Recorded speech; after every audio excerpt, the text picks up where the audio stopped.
Alright, I want to go over dump trailers for a minute.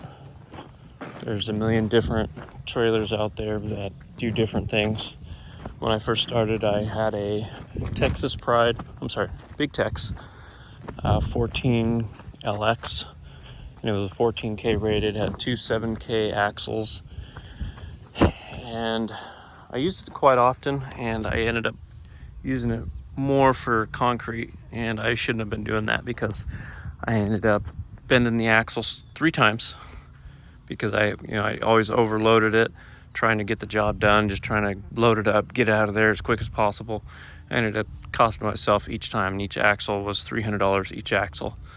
So after that trailer, after I killed it a couple times, and the frame was, I think, only like 6-inch, 4 to 6 inch, so it was pretty skinny, and I didn't really think about it when I bought it.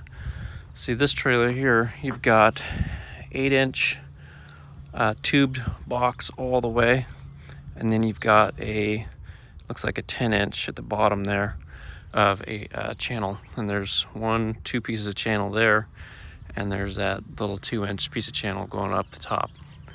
Now this one I bought specifically for concrete and dirt. That's why it's a shorter side.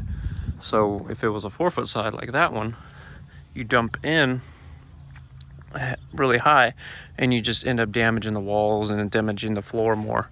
So I wanted something lower so I could just dump right into it, and doing trash and brush, I could always put the sides on like I did.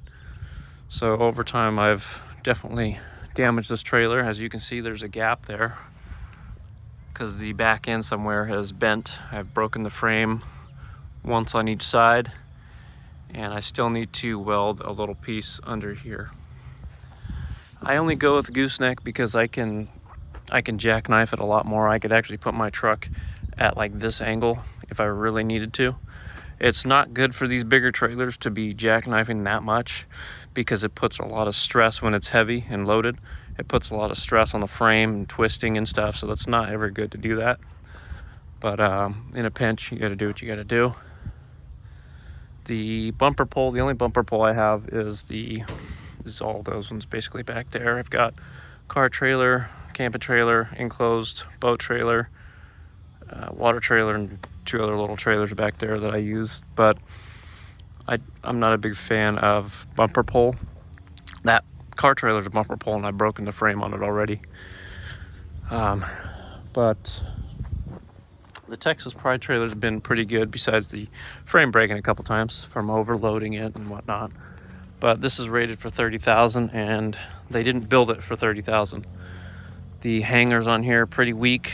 The suspension's decent for the springs itself, but everything else is kind of crap. There's a crack that I need to fix right here. You can see it right there's a crack.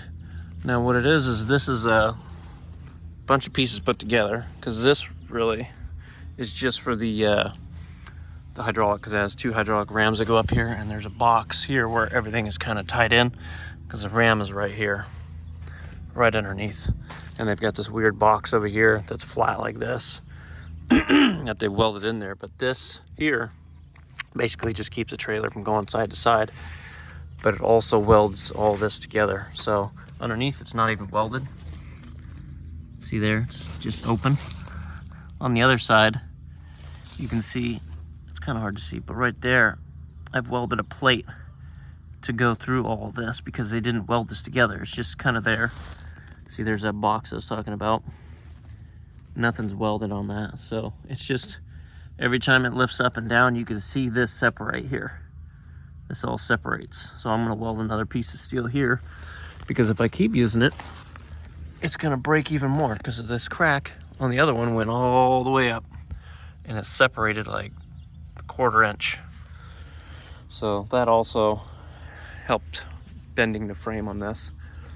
But what they should have done is used I-beam here instead of this box tube, because the box tube actually cracks.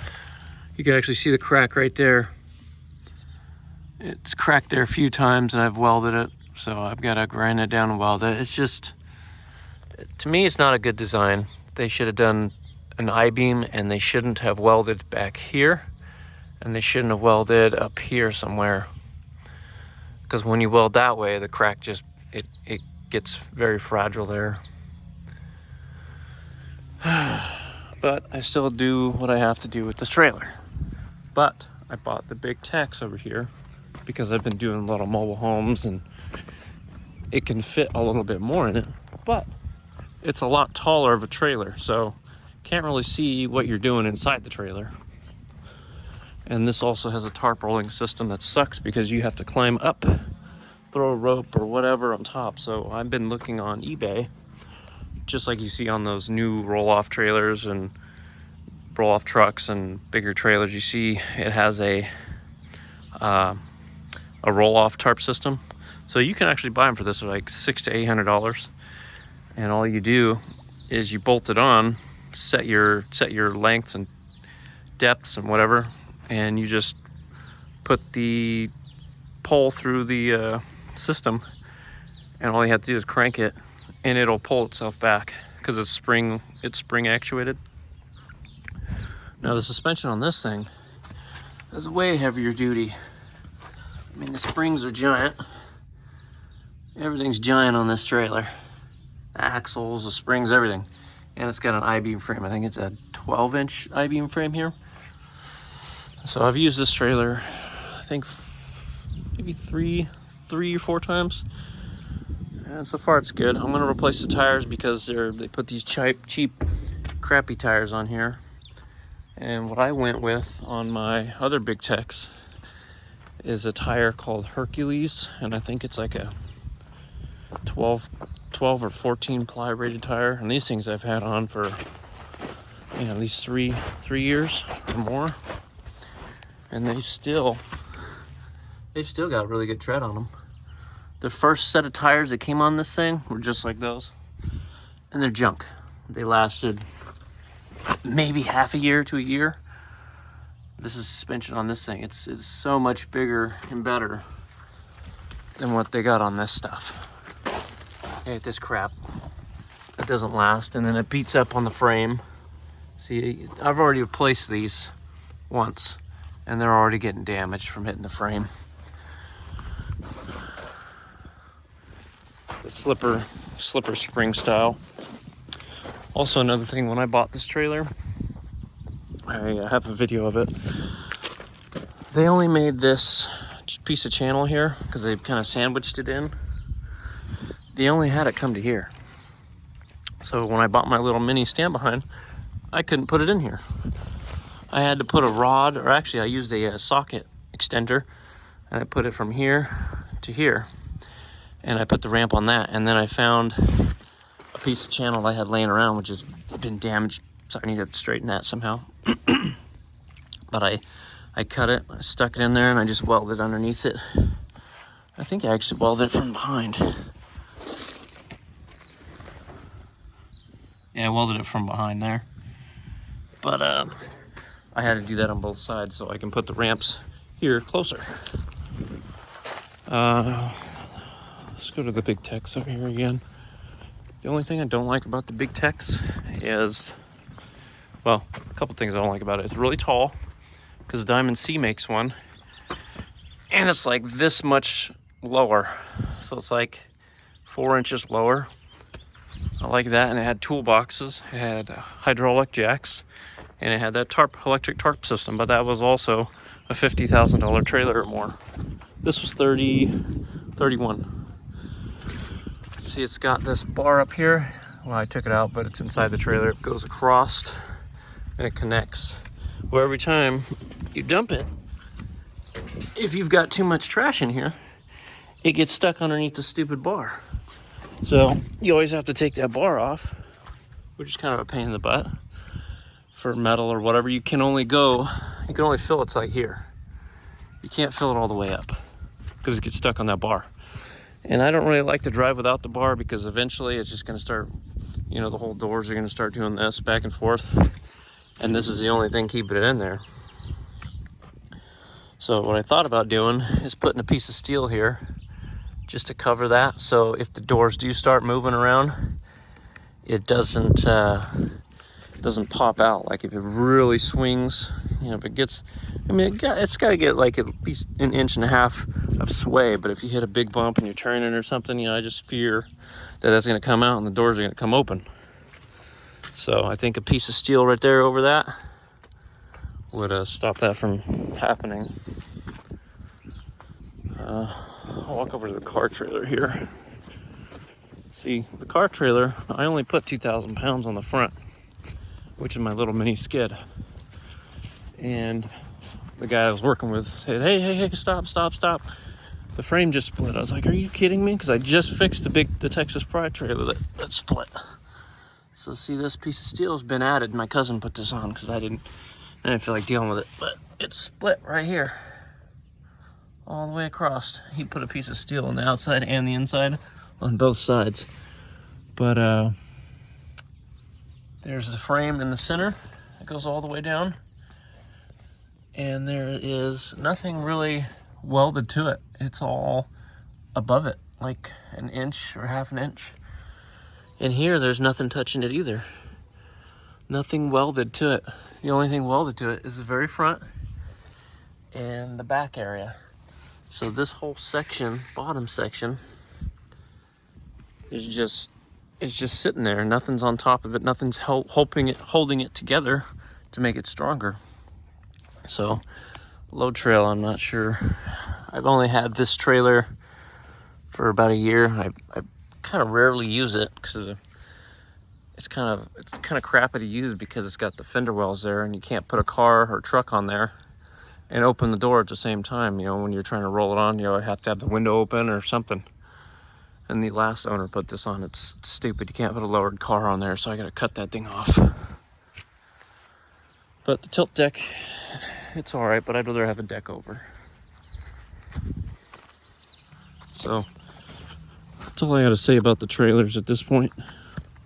I wish the Texas or the Bigtex over here had more steps on the side of it, because it only has one in the front, and you always have to climb to reach the tarp system. You know, they could have even done the tarp system like what the Texaspride has, but you have the little rod going through all the way across, and you just pull it through all the way to here, and it would have like a little C like that, and the pole would go in there and get stuck. Instead, they use bungees, so I always forget my stupid bungees, because I either have them on a different truck or in a different trailer.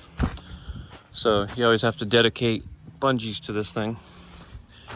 And they don't do the tarp long enough. They do it, it's a 20-foot tarp. The box is 20 foot, but it's in front like 4 inches. So the tarp literally comes to right here. It doesn't come all the way over so you can cover the stuff and then bungee it down. No, it comes to here. And usually if you have trash over the top a little bit, it comes to here. So you gotta like stretch the bungees out. So that kind of sucks. That's why I kind of want the tarp rolling system, and I want to get a 22-foot tarp. And that would be a lot better. Even a 24-foot tarp would be fine, because I can always go up and over any tall trash. So,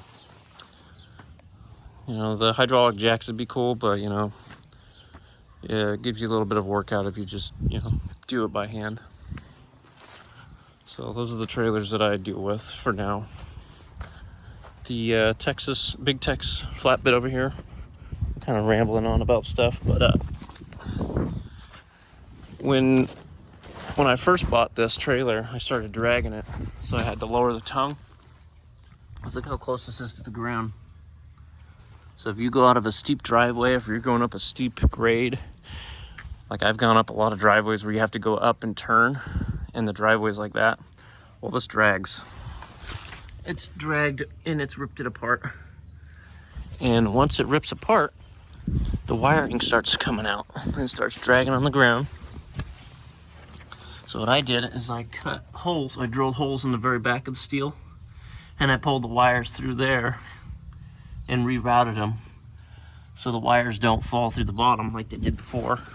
Because once they start falling through this hole, they start rubbing on the ground, and they start shorting out and you start losing fuses. Here's some other damage that has happened. Now this is from wear and tear. They always crack here because it's pretty thin metal. It's really thin. For what they rate this trailer at, 18,000 pounds, that means 18,000 pounds can drive up and over these ramps. That is not made for 18,000 pounds. That is thin. So that's cracked. It's cracked everywhere actually. And I've tried to weld it. At the time I was welding it with a stick welder, so obviously it looks like crap and wasn't done correctly. Ooh, look at that. That's broken all the way in half. So I'm gonna have to look at that. So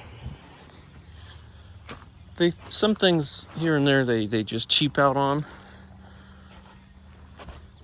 So this is rated for 18.3. This thing's rated for I think 21, 22. So I can put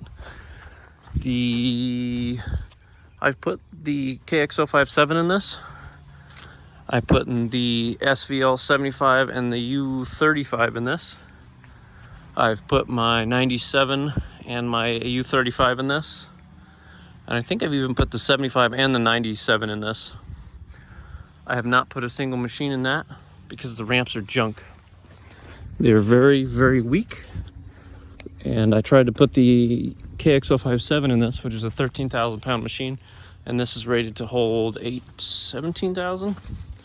Yeah, 17,000 pounds this can hold. But these ramps are very thin. I think they're only 2-inch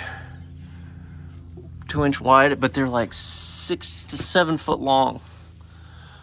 And I started bending it when I was driving the KX057 on here, so I was like, all right, that's not gonna work. The ramps that came with the Texaspride also bent when I first got it. And that was with the SVL 95 that I had at the time. So when I bought this trailer, they gave me these ramps, but they don't fit because they're a little too long. They don't fit in the undercarriage here.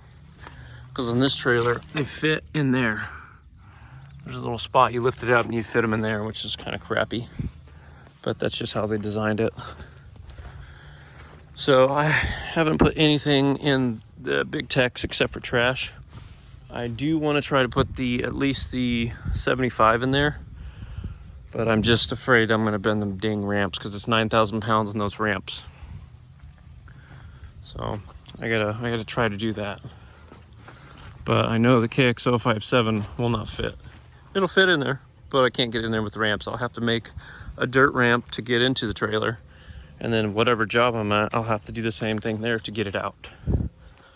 And you're also talking about a 13,000 pound machine that I've had in this trailer on a 9,000 pound axle all the way across. Because you go onto the first and you're putting all that weight on the first one, and then, you know, it holds all three. But it barely fits in here.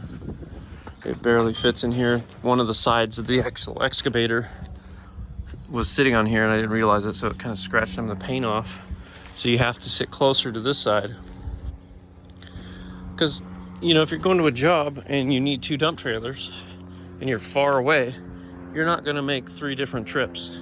You're not going to take this trailer, bring it to the job, take that trailer, bring it to the job, and then come back for this one, which I've had to do. But I don't like doing that. Like some jobs, you cannot bring this trailer. That back end's just going to drag and it's going to hit. And if you're heavy enough, you're going to get stuck. If the hill is that much steep, if it's that steep and that tail's dragging, you're not going to be able to pull it, or you're just going to screw the trailer up or the road up a lot more. So it's a learning experience for everything. I am glad I bought the KX057. I use it for everything. I mainly bought it for destroying RVs and cars and stuff, so I just was gonna mess around with this Ford Explorer and see what the claw would do. This thing's junk, so I was just gonna poke a hole through it, maybe just crunch it up a bit. But not over here because I don't want glass everywhere. I haven't had any complaints with this thing. I actually used it about a week ago to pull 2 vehicles out of the stuck mud I was gonna bring my SVL 97, but it's I knew I was gonna get stuck. So all I did was drive up, put the blade down, hooked the strap to the car, and just pull the thing back, and it moved it no problem. But before I went out to that job to test it, to make sure I wouldn't get stuck, I hooked the chain right up to the U35. I didn't even put the blade down, and I pulled it. This is like, I think 9,000 pounds. I pulled it from here all the way to there. I said, if it's gonna pull this no problem, then it's gonna pull some cars out of the mud no problem. So I've got a couple things I've got to do. I've got to weld the new ears on this so I can use it. I've got a ripper I got to do the same thing to. And I've got to re-weld those pieces onto the end of here because the crappy welds that they put on here from China or wherever broke off. Same thing with this thing. This was a heavy duty one. This is industrial. This came off of like an old Smud truck and it still broke. So I'm gonna fix some of that. I'm gonna use the Miller Matic 252 to fix all that stuff. So that'll be on another video soon. I know this is a long video, but I hope it's been some sort of help.